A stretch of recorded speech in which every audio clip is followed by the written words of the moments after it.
নমস্কার, সঞ্জয় দেব শাস্ত্রীর তরফ থেকে সকল দর্শক বন্ধুদের স্বাগত। প্ল্যানচেটের মাধ্যমে আত্মার সঙ্গে যোগাযোগ কি সম্ভব? জানেন এর সঠিক পদ্ধতি? তো প্ল্যানচেট হয়তো অনেকে শুনে থাকবেন। প্ল্যানচেটটা কি? প্ল্যানচেটের মাধ্যমে আত্মার সঙ্গে আমরা মানুষরা সরাসরি যোগাযোগ করে তাদের সঙ্গে কথা বলতে পারি বা তাদের সঙ্গে আকার ইঙ্গিতে বুঝতে পারি তারা কি বলতে চাচ্ছে বা আমাদের কথোপকথন তাদের সঙ্গে হয়ে থাকে। এটা হচ্ছে প্ল্যানচেট।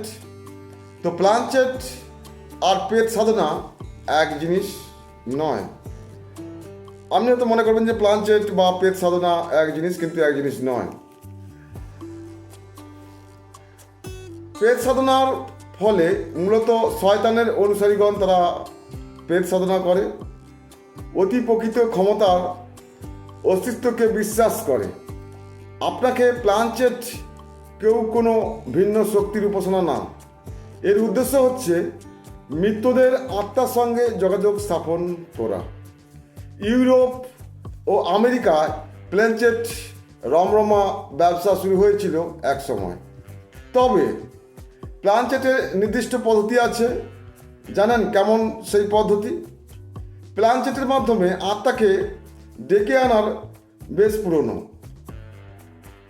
ধারণা। 18 শতক থেকেই প্ল্যানচেট নিয়ে গবেষণা ও মৃত্যুদের আত্মাদের সঙ্গে যোগাযোগের চেষ্টার কথা জানা যায়। 1853 সালে অ্যালন কার্ডেক নামে এক ফরাসি ব্যক্তি দাবি করেন সর্বপ্রথম তিনি আত্মাকে ডেকে আনার উপায় আবিষ্কার করেন। এই সময় আত্মা নিয়েও কৌতূহল বেড়েছিল পশ্চিমের দেশগুলিতে। আমেরিকা ও ইউরোপ বিভিন্ন দেশে তৈরি হয় একাধিক আত্মিক অনুসন্ধান কমিটি। 1882 সালে লন্ডনে গঠিত আত্মিক সভাপতিত্ব ছিলেন খোদ কেমব্রিজ বিশ্ববিদ্যালয়ের বিখ্যাত প্রফেসর হেনরি সি জু। পরবর্তীতে মৃত আত্মাদের সঙ্গে যোগাযোগের এই চর্চা ছড়িয়ে পড়ে এশিয়াতেও। প্ল্যানচেট শব্দটি কোথা থেকে এলো? আসলে 1883 সালে ইউরোপের বিভিন্ন দেশে আধুনিক প্ল্যানচেট নিয়ে গবেষণা ও প্রয়োগ শুরু হয়। ফরাসি পরলোকতত্ত্ব বিশেষজ্ঞ এফএস প্লাসেট সারাজীবন আত্মার সঙ্গে জীবিত মানুষের যোগাযোগ নিয়ে গবেষণা করেন। তার নামের সঙ্গে মিলিয়ে আত্মাকে আহ্বান পদ্ধতি নাম রাখা হয় প্ল্যানচেট। তো প্ল্যানচেট নিয়ে একটি সময় কৌতূহল বাড়ে আমেরিকায়, সেটা 19 শতকের শেষ দিকে। এর পিছনে কিন্তু নির্দিষ্ট কারণ রয়েছে। আসলে আমেরিকায় তখন গৃহযুদ্ধ চলছে। প্রতিদিন মারা পড়েছিল বহু মানুষ, কারো মা, কারো বাবা, কারো আদরের ভাই বোন মারা পড়েছিল যুদ্ধে। এই অবস্থায় মৃতদের সঙ্গে যোগাযোগের চেষ্টা প্ল্যানচেটের প্রচলন হুড়মুড় করে বেড়ে যায়।